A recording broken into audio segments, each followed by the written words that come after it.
Though I own multiple rental properties, I don't have a property manager. I have just always found that in my experience, when I have a property manager, I end up managing my property manager. Because when I really think about the value that a property manager brings to the table, those are all things that I can do myself. One of the big things that a property manager can help with is listing a rental property for rent and screening tenants and doing tours for prospective tenants. That's something I can do because one, I have a real estate license, so I can list my own rental properties on the multiple listing service or the MLS, and it'll syndicate to all those websites like apartments.com and Zillow. Where I live, property managers have to have a real estate license, and so I have a real estate license.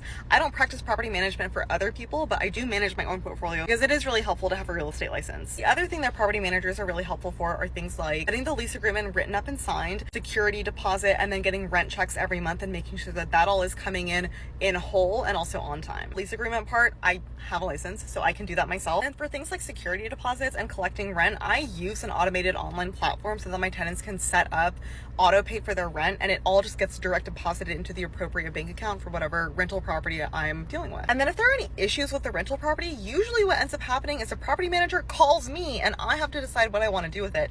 Yes, they'll lay out different options that I have, but at the end of the day, I'm having to deal with it. Because my rental properties are all co-located, like they're in the same city, that means that I have built such a repertoire of professionals that I can go to if there are issues with my rental property, like plumbing issues, HVAC issues, roof issues. I have a go-to guy for everything. It's not to say that I'm the one sitting there and driving around to all the rental properties doing things myself with my own two hands. No, I have boots on the ground out of town or from traveling. I have people that I can rely on to do those things. But in a way, because I have the expertise, the know-how, and I know a ton of people, have the right network and resources, I have become my own property manager. And if you like all things real estate and real estate investing, I'm your girl.